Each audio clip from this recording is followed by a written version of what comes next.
Yang menarik, mari kita bicarakan tentang intuiting extrovert. Mesin kecerdasannya intuiting, drive-nya adalah extrovert yang membawa dari luar ke dalam. Ya, sebetulnya dirinya sendiri sudah introvert. Introvert itu artinya dia sudah kreatif, tetapi dia masih membawa lagi kreativitas dari luar untuk masuk kepada dirinya.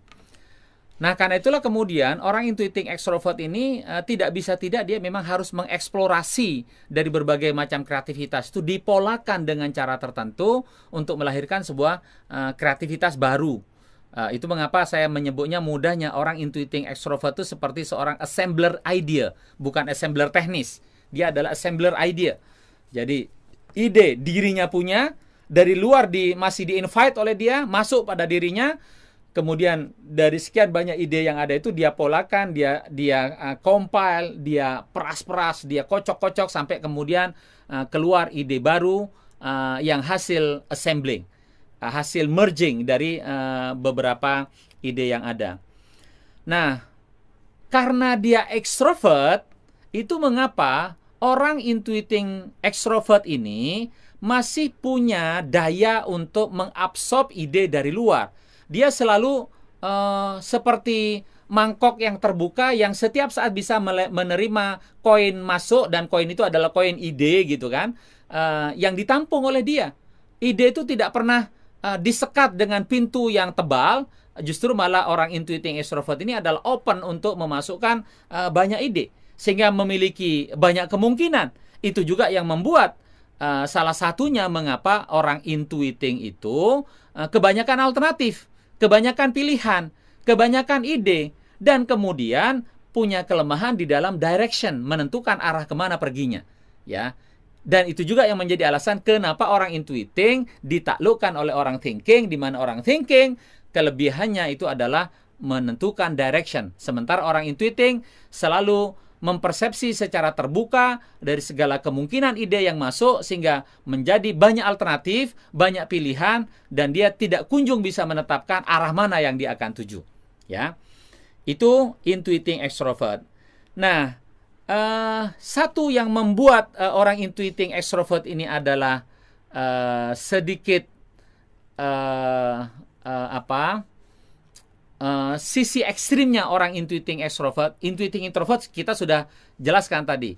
Dia adalah seni untuk seni. Oke. Sehingga pasti unik, pasti asing. Itu intuiting introvert. Orang intuiting extrovert punya sisi ekstrim yang lain, yaitu adalah karena di dalam otaknya dia memiliki intensitas energi yang besar.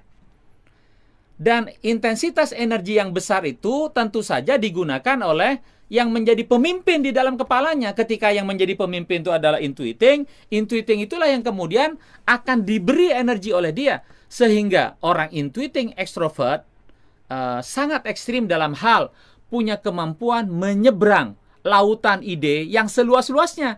Lautan seluas apapun bisa diseberangi oleh dia kalau di situ dia menemukan ada ide yang akan ditempuh.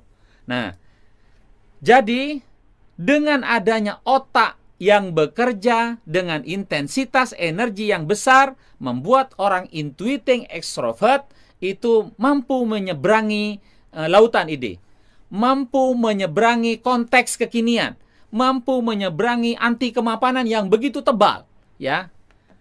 Maka kalau dalam urusan percintaan secara gampangnya, orang intuiting extrovert ini bisa juga mudah untuk kawin lari. Kalau dia udah ketemu sama pasangannya yang cocok, orang tuanya nggak setuju karena bagi dia itu adalah bagian dari penyeberangan ide, ya dia kawin lari saja. Dan dia tidak peduli dengan sekitarnya karena dia bersedia menyeberang, melintasi budaya yang eksis pada saat itu, melintasi momen kekinian. Ya, nah itu adalah yang terjadi pada orang intuiting extrovert. Jadi orang intuiting extrovert memiliki energi yang tinggi untuk mengekspresikan idenya, mencari ide yang lebih brilian. Kalaupun dia harus ketemu di seberang lautan, kalaupun itu dia harus meninggalkan orang tuanya, maka itu akan dilakukan oleh orang intuiting extrovert. Ini dari segi ide. Meskipun orang intuiting extrovert itu adalah di antara semua personality genetik dia yang paling anak mami. Jadi dia mungkin boleh bersedia berseberangan dengan bapaknya, tetapi dia sulit untuk berseberangan dengan ibunya karena dia adalah anak mami. Dia homesick kalau lama tidak bertemu dengan ibunya, ya.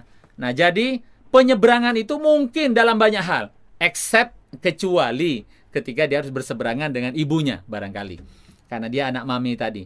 Nah, jadi menariknya orang intuiting extrovert ini adalah dia menciptakan seni untuk pasar. Karena dia menciptakan seni untuk pasar, maka cenderung produk dan isi pikirannya itu kepake. Yang jadi masalah adalah ketika sebetulnya menurut sudut pandang orang lain, sudah ketemu idenya yang bisa diterima pasar, tetapi dia lebih banyak persiapan, lebih banyak mencari alternatif yang lain. Betul nggak, betul nggak, betul nggak. Nah, inilah yang membuat begitu masuk berpikir cara thinking, itu akan menyempurnakan orang intuiting extrovert yang kebanyakan persiapan dan kebanyakan alternatif. Karena sebetulnya di antara sekian banyak pilihan ide dia pun sebetulnya sudah berorientasi pasar, sehingga kemungkinan untuk berhasilnya kuat. Karena sudah dia mampu mempelajari situasi sekitarnya, karena extrovert itu dari luar menuju ke dalam. Jadi apa yang berkembang ide di masyarakat itu dia bisa invite untuk masuk ke dalam dirinya, diolah menjadi pertimbangan bagi dia. Nah, mudah bagi dia untuk menambah sebagai pebisnis, menambah keberhasilannya di dalam dunia bisnis, yaitu adalah dengan jalan bukan ekstensifikasi pada orang intuiting extrovert, tetapi sesungguhnya yang lebih bagus itu adalah intensifikasi. Kenapa? Karena dari sekian banyak alternatif menemukan satu saja itu dia kebanyakan pertimbangan, begitu satu udah ketemu, udah fokus saja. Maka intensifikasi di situ, perbesar skalanya di situ dengan jalan menaikkan volume, tetapi sekaligus yang lebih penting karena dia intuiting extrovert, yaitu adalah meningkatkan margin. Menjaga margin yang besar tadi, diperbesar volumenya atau skalanya, itu caranya orang intuiting extrovert menaikkan level bisnisnya. Ya, jadi dia memperbesar skala. Artinya jangan berselingkuh kepada profesi yang lain, itu tentu saja jauh. Maka wajar kalau orang intuiting sudah suka bisnis, dia akan enggan kepada politik. Itu sudah betul cara pertimbangan seperti itu.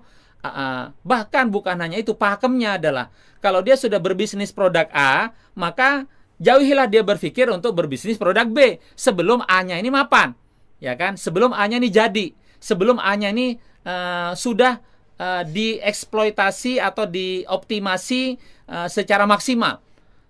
Kecuali kalau dia mengatakan, oke, yang A ini sudah jenuh, dia harus mendevelop sebuah produk baru. Maka produk baru B itu harus dengan mainan baru yang dipersiapkan sebagaimana yang pertama tadi. Disiapkan secara matang sampai ini ditelateni sampai jadi dan akhirnya teroptimasi sampai mentok juga bisnisnya. Nah, intuiting extrovert meskipun dia adalah agen perubahan, yaitu perubahan yang berorientasi kepada pasar. Perubahan yang dilakukan oleh orang intuiting extrovert ini duduknya lebih nyaman, ya. Lebih perubahan yang dilakukan dengan situasi yang lebih empuk.